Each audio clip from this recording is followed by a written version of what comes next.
Good day everyone, I'm Junior Lordrin, the leader of the Group 2, and my members are Angelica Alano, Yula De La Rona, Nurhadija Narsaid, Rina Pernites, and Nelly Villanueva. And we are going to discuss the teaching literature and overview. For our learning objectives today, at the end of the discussion, the students will be able to number 1, recognize important concepts in teaching literature in English, and number 2, inculcate the timeliness of each presented literature. So, a good day everyone.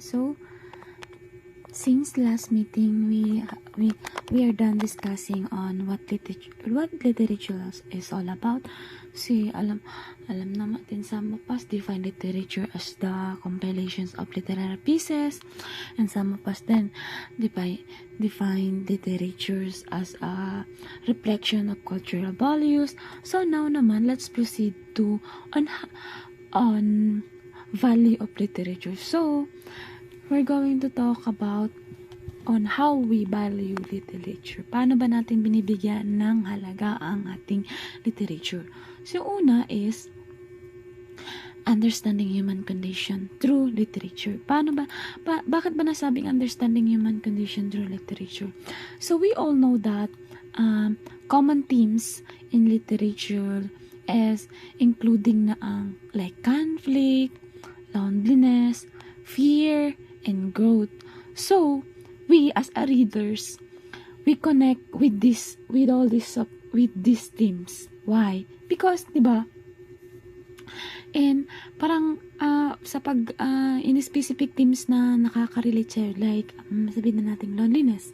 So, pag yung binabasa nating literary piece is loneliness, tapos, ganun din yung nararamdaman natin that moment while reading the literary pieces, nagkakaroon tayo ng connection with the themes. So, sa pagkakaroon ng connection ng themes na yun, pagkakaroon ng connection natin, connection ng human through that literatures, nagkakaroon tayo ng development on understanding of human condition.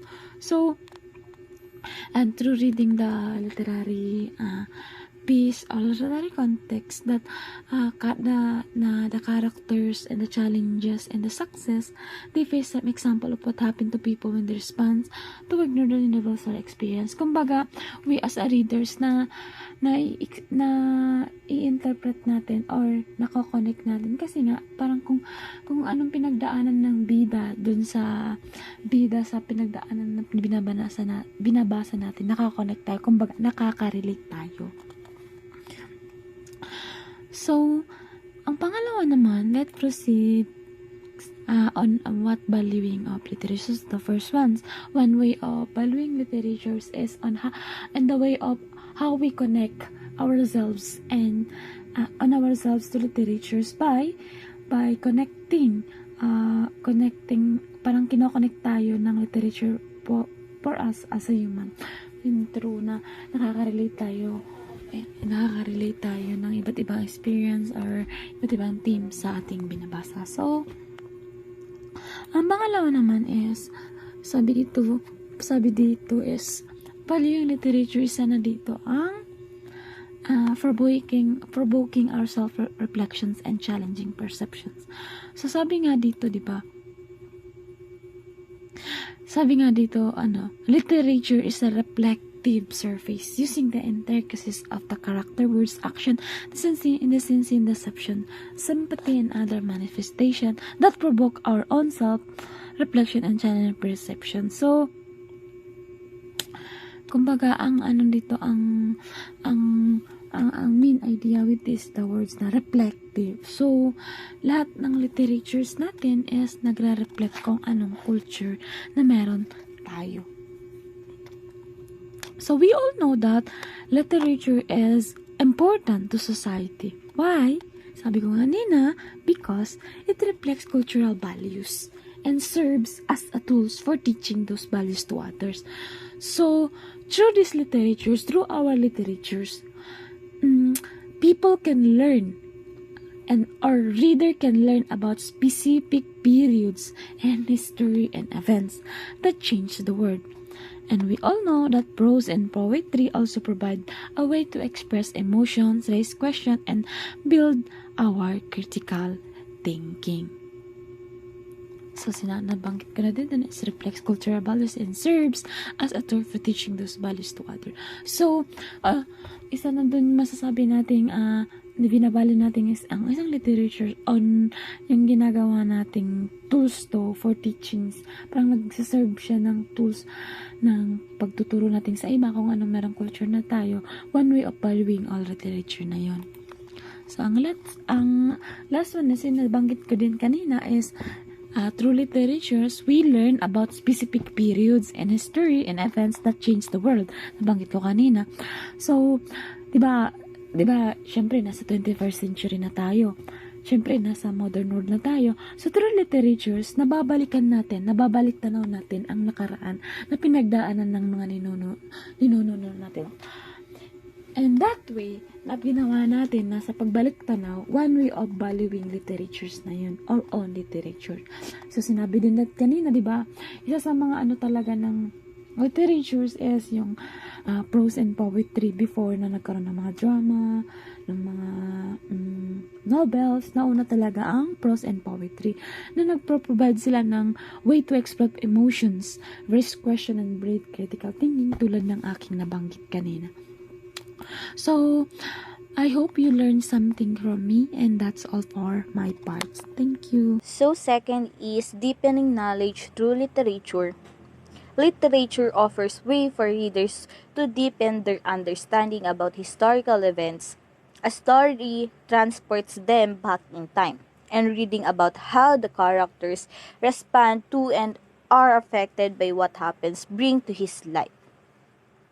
So it's better to understand or have a knowledge in literature because it helps us better understand our lives, ourselves, and the world around us. And yung best example po dito is yung mga sinulat ni Rizal, like yung Noli Me Tangere, El Fili, di ba po yan yung mga, and yung di natin malalaman yung pinagdaanan ng mga ninuno natin or di natin alam na may mga ganong pangyayari noon. Kung bakit tayo ganito ngayon, like, natatamasa natin yung kalayaan. Yan, 'di ba? Parang yung book, yung mga sinulat ni Rizal is yun yung naging eye-opener natin para lumaya sa mga Kastila or mga nananakop sa atin. 'Di ba parang pag wala yung libro na yon is walang magpapamulat sa atin. 'Yun. Parang walang magpapamulat sa atin na masyado na tayo sinasakop ng ibang lahi. So first is discovering other cultures through literatures. Reader can learn about other cultures, past and present, through literature. The description of the settings and action of the character put them in the middle of the action. So dito po is sinasabi na tayo as a reader, pwede natin ma-discover or malaman ang cultures or belief ng ibang lugar or bansa, sa kasalukuyan man or hinaharap na nangyayari sa atin. Through literature or through reading a book. So, dito is parang sinasabi na ito yung eye-opener natin sa nangyari or kung paano tayo ngayon. Like, for example, The Things Fall Apart by Chinua Achebe is set in pre-colonial Nigeria and includes depiction of how European settlers change the regions.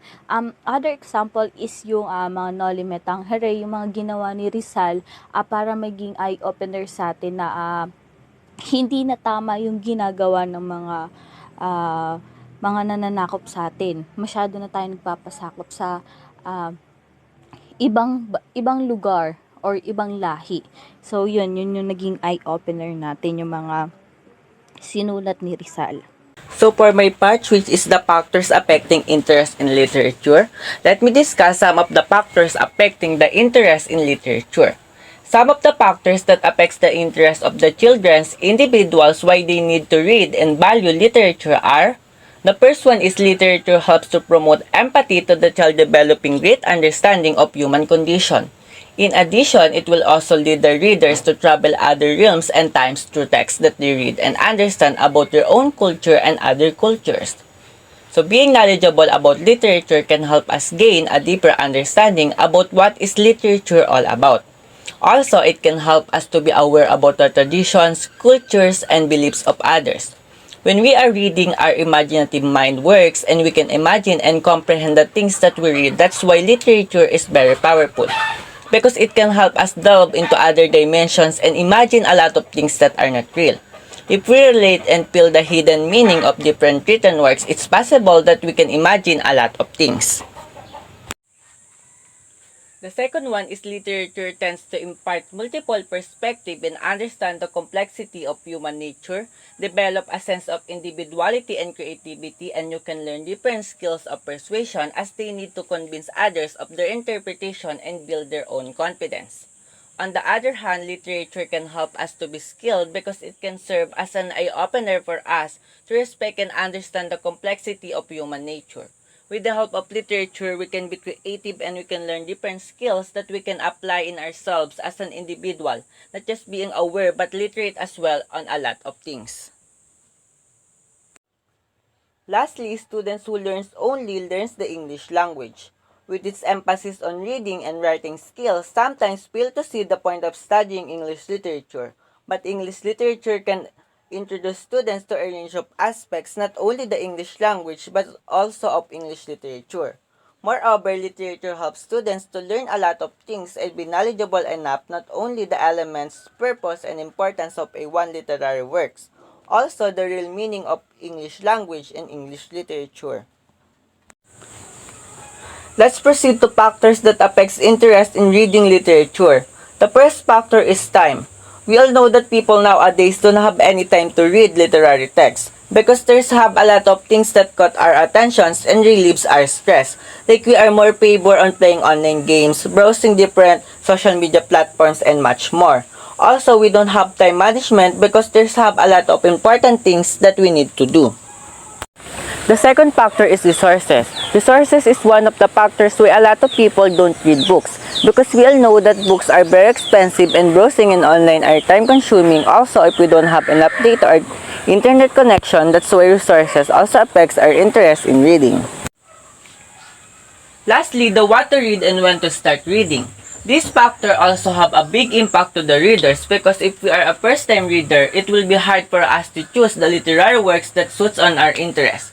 Because of that, it's possible that we can be bored and confused about what are the different genres that are good to read. In addition, if we choose the literary works that suits on our interest, sometimes we do scheduling or schedule on when to start reading. That's why these factors also affect our interest in reading literature. That's all. Thank you. Motivation in reading. Motivation is a key in promoting a love of literacy in children. One of the best resources for creating motivation is a shelf filled with books that match students' interest level and reading level. So, meron tayong tinatawag na intrinsic or internal motivation and extrinsic or external motivation.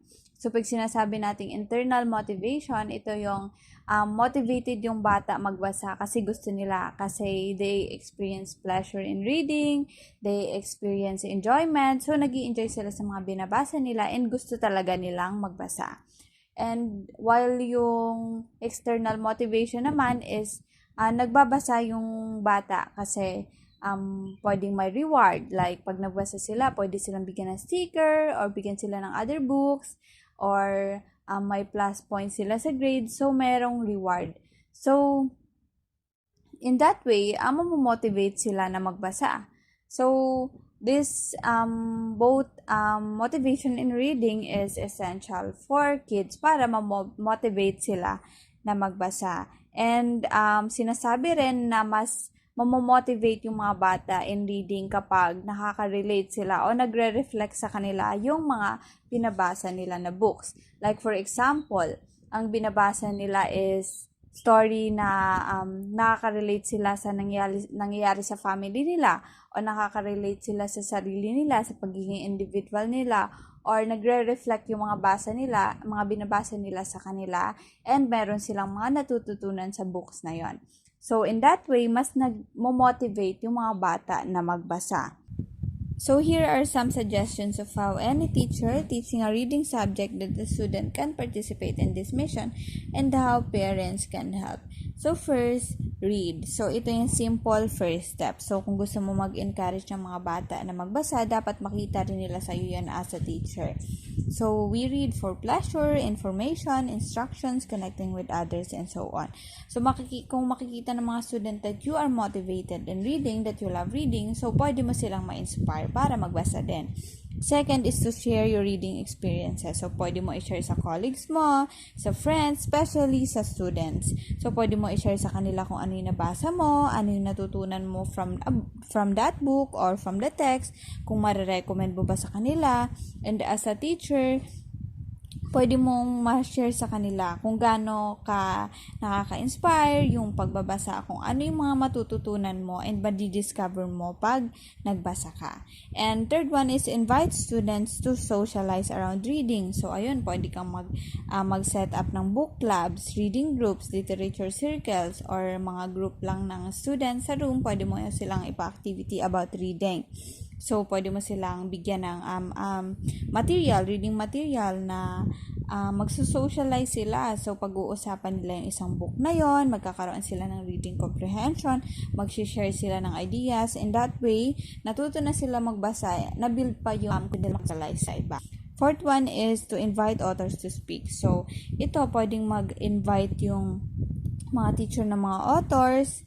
Of course, supported yun ng admin and parents. So, pwede mag-invite yung mga teachers ng authors so that pag narinig ng mga bata from the author talaga, yung parang pag narinig ng mga bata that yung author is nakaka-inspire, may mga nakwento yung author sa kanila about reading. So, in that way, mas ma-motivate or it can help students be motivated in reading. Last is make connections between reading and other issues. So, books and reading materials have always been political. So, ito kasi, may mga books kasi like No Limitang Hire, El Filibusterismo. So, yung book na yun, hindi mo lang siya basta binabasa kasi ang book siya dati. Kasi mahalaga siya sa mga Pilipino. But also, pag binasa mo siya, nalalaman mo yung mga nangyari dati noong panahon ng Spaniards. So, nalalaman mo yung history. Nagko-connect siya sa other issues, hindi lamang yun reading material. Marami ka rin natutunan, especially about kung ano yung nangyari dati sa Pilipinas at sa mga Pilipino noong panahon ng Espanyol. So, yun yung isa sa example dito. And, ayun, so, these are the 5 ways on how can a teacher motivate students, or how can a teacher help students to be motivated in reading. Choosing books and reading materials. So, of course, for you as a teacher, you need to choose the best reading materials for your students. So, mag-choose ka ng mga books or reading materials na mas matututo sila about literature, and hindi lang siya about sa teaching and reading and language skills. So, dapat natututo rin yung mga bata. Especially, nag-i-interact sila sa mga books na binabasa nila.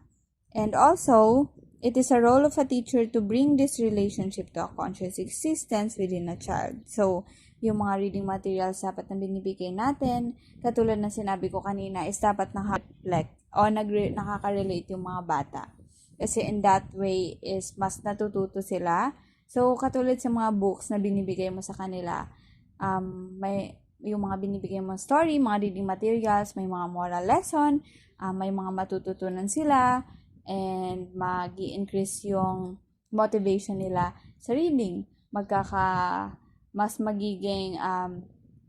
Mas magkakaroon sila ng comprehension or reading comprehension sa binabasa nila. So, in that way, hindi ka lang nagbibigay ng books para basahin nila, kundi para mag-interact sila sa text na binabasa nila, kundi para matuto sila at mas ma-practice din nila yung mga skills nila, especially sa language skills. So now let us proceed to evaluating a narrative books, which is a setting. A setting or a backdrop is the time and geographic location within a narrative, either non-fiction or fiction. The setting in a story refers to the time and place in which the events occur. This includes the environment, weather, and historical period. Also, the aspects provides a backdrop for the characters' actions in the story. They can also influence the narrative's plot, mood, and tone. Okay, so now let us proceed to the problem or conflict in evaluating narrative books. In this presentation, the problem or conflict should be described within the first few pages. And some authors use foreshadowing or revealing some details about what is to come to arouse the reader. So, as we've mentioned in this part, the conflict should be described within the first few pages, and some authors use foreshadowing or revealing some details about what is to come to arouse the reader. This part is makikita nyo siya sa part ng prologue. Kapag kasi nagbabasa kayo ng libro, doon nyo makikita yung mga, kumbaga yung nasa kalagitnaan na ng book, which is yun yung conflict ng story. Kumbaga parang yun yung pinaka-hint hint para sa mga readers kung ano yung mangyayari in the middle of the story. Okay, so in the second part in this problem or conflict, so the problem should be stand out, significant, and relevant to their lives, and something that piqued their interest.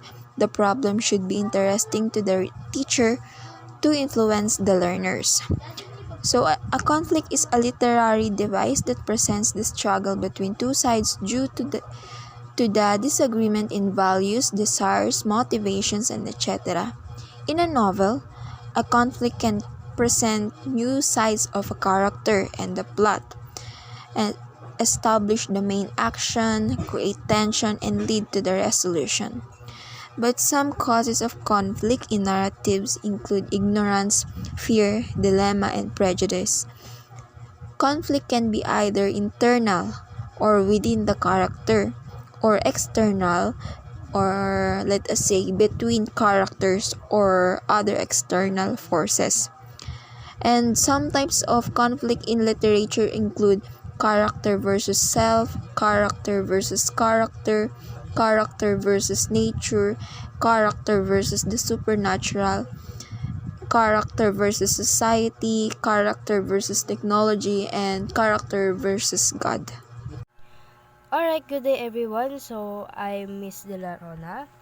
So, for my part, I'm going to discuss evaluating narrative books, the plot or events of the story. So, these are the things, magbibigay ako sa inyo ng mga bagay na dapat natin i-consider before giving your students a reading material or a book to read. So, first, it has to be stimulating. So, dapat daw, paano ba nagiging stimulating sa bata yung isang story? So, it has to be interesting sa kanila. Ano pa ba? Yung mga pangyayari sa story, dapat exciting. So, ano ba yung mga books? Ano ba yung mga isipin agad natin kung ano bang mga genre or ano bang mga story ang pwedeng magbibigay sa mga bata ng excitement. O, may mga una-una dyan yung fantasy, 'di ba? Bakit siya stimulating or exciting? Kasi syempre may mga superpowers, may mga supernatural na mga kakayahan yung mga characters or yung mga nangyayari sa isang story. Magical, okay, mystical, whatsoever. So next, chronological naman. So pag sinabi natin chronological, it refers to the rising action, climax, falling action, resolution, and dapat malinaw yung pagkakabigay ng story dun sa paglalarawan ng rising action, climax, falling action, and of course, dapat merong satisfying na resolution. So, next naman natin is interesting vocabulary. So, dapat, bago pala tayo magbibigay ng reading material, dapat kinoconsider din natin na matuto yung mga bata or mga students natin ng bagong words. So, ang naalala ko, let me share some experience po nung grade 6 ako. So, dati, yung teacher namin si English, ang ginagawa niya sa amin, nagbibigay din siya ng babasahin sa amin. So, reading materials, and then, habang nagbabasa kami, nagsusulat siya ng 5 to 10 words na sa tingin niya, or maybe, or mas ano pa sa amin, unfamiliar kami. Sa tingin niya, unfamiliar kami. And, talagang malalalim talaga siya na salita. So, ayun.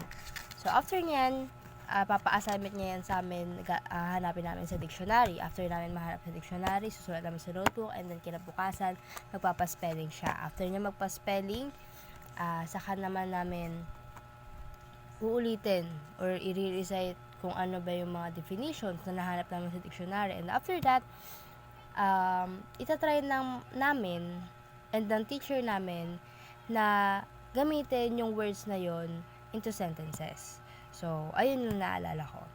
So, number 4, pag magbibigay tayo ng reading materials, it has to be relatable sa mga students. So, ang mga target natin na readers is students, so mga bata. So, ano ba yung relatable sa kanila? Syempre, yung mga, ano ba yung pinagdadaanan nila as a student? Ano ba yung pinagdadaanan nila as bata? Diba? Ano ba yung mga, halimbawa, yan, sa mga teenager. Pag teenager days, ano ba yung mga nararamdaman nila? Ano ba yung mga struggles na nararanasan nila sa kanilang buhay? So, yan, relatable. For example, isang story about a student and at the same time nagwo-work. So, pwede siya maging relatable sa mga estudyante. Ano pa? Ang isang buhay ng isang estudyante at the same time isang nanay sa bahay. I mean, hindi literal na nanay sa bahay. Pwedeng siya gumagawa ng mga gawain sa bahay, nag-aalaga sa mga kapatid niya. Or pwede rin literal talaga na ina siya sa bahay. So, pwede yung maging relatable sa isang bata. Ano pa? O pag nagkakaroon ng, syempre sa isang bata, meron silang mga puppy love, mga love stories nila. Yan. Nakaka-relate yung mga bata dyan kasi nangyayari sa buhay nila. So, next is 5, avoid simplified plots. So, yung number 5 is kabaliktaran lang ng number 1. So, kailangan daw itong simplified plots, iwasan natin. Ano ba yung mga simplified plots? Ito yung mga story or books na complicated pa masyado could be complicated pa masyado sa mga bata para maintindihan or talagang boring talaga siya. So, next naman. Sunod naman natin is yung characters. So, ano nga ba yung mga dapat nating i-consider sa pagbibigay ng reading materials based naman sa characters. Ayan. So, number 1, it should be someone they could be interested in. So, ayun nga, sabi ko sa inyo kanina, kagaya nung sa number 4 natin sa plots and events of the story, it must be relatable. So, dito, someone they should be interested in, or it should be someone na ititake nila as their model, as their role model. Ito yung mga characters na merong strong values sa buhay, na makikita nila na, ay, dapat din pala, ganun din ako, ganito ako, ganyan. For example, sino ba nga pwede as example? Yung sa Narnia, yung 4 na magkakapatid, 'di ba meron sila kanya-kanyang personalities. So, meron sa kanila yung unang kapatid, si Edward. I'm not sure if pangalan niya is Edward, pero ang pinaka nananaig sa kanya na personality is yung braveness niya. Yung kay Susan, yung pagiging matalino niya, 'di ba? Yung kay Lucy, yung pagiging pure niya, pagiging innocent. Edward ba? Ang alam, hindi pala siya Edward. Si Edward pala yung yung pangatlo. Anyway, so ayun nga, yung nagpapakita nga ng mga strong values sa buhay nila, yung matitake nga ng mga bata as their role model. So, ano pa bang someone they could be interested in? Syempre, bata, or student, dapat yung siguro yung characters din na dapat na meron yung book is bata din. Syempre, kasi syempre magiging interesado sila dun sa buhay ng kapwa nila bata.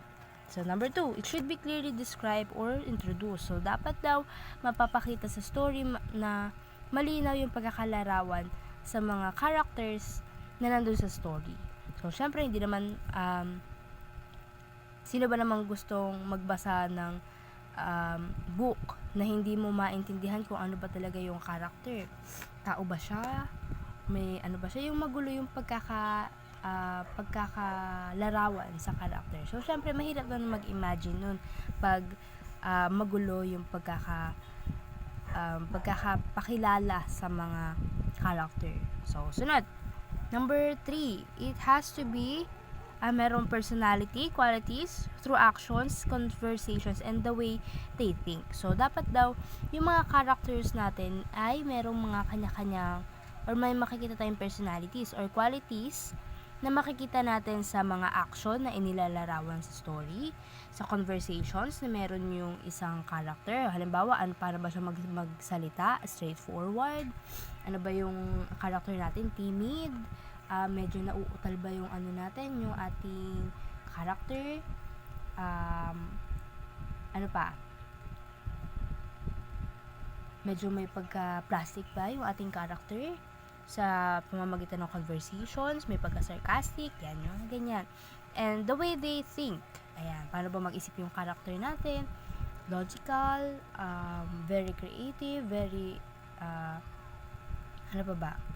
Very pure, yan, yung ganyan, yung mga, yan, makikita daw dapat sa, ganun daw yung mga dapat makita sa mga characters, nung makikita natin, or nung readers ng qualities through actions, conversations, and the way they think. And lastly, characters should go through range of emotions. So, dapat makikita ng mga bata na yung characters ay, or yung character ay may dumadaan sa iba't ibang emotions. May pagkagalit, may pagkalungkot, may pagkatuwa, pagkatakot, ano pa ba? Yung mga emotions na pwede nilang kaharapin. Okay, so, ayun lang naman. So, syempre, before I end this discussion, dapat, as a future teacher, or as a teacher in the future, so, dapat bago tayo makapagbigay ng reading materials, nag-evaluate tayo ng mga ganito. And, of course, dapat meron tayong goal. Ano ba yung goal natin? May gusto ba tayong iparelate sa kanila? Meron ba tayong gustong message na ibigay sa kanila? Gusto ba natin silang turuan ng mga bagong words? Meron ba tayong gustong ipakita sa kanilang isang buhay na makapagbigay sa kanila ng inspiration na, ganito pala, pwede pala mangyari yun. So, bibigyan ko lang na kayo ng isang example na isang teacher. So, napanood ko to last year, yung Freedom Writers. Hindi ko siya completely buo na napanood. Pero, nagpapakita yun ng isang teacher na nakatulong sa mga estudyante niya na baguhin yung perspective nila sa buhay sa pamamagitan ng pagbabasa and pagsulat. So, pinapakita doon, ang goal ng teacher doon is imulat yung mga mata ng students na ang mundo nila is not just about dun sa mundong ginagalawan nila, which is yung mga gang wars, racial wars, and injustices. Na meron pang buhay outside that world. Na depende lang sa kanila kung gusto nilang humakbang para lumabas dun sa mundo rin. And to make them realize na meron pa ring pag-asa. So, and magkaroon sila ng pagpapahalaga sa education. So, at the end of the story, nakagraduate yung mga estudyante niya and naghahanap ng buhay na gusto nila, na pinapangarap nila. Yun lang naman. So, that's it. Thank you very much. You may now have your quiz.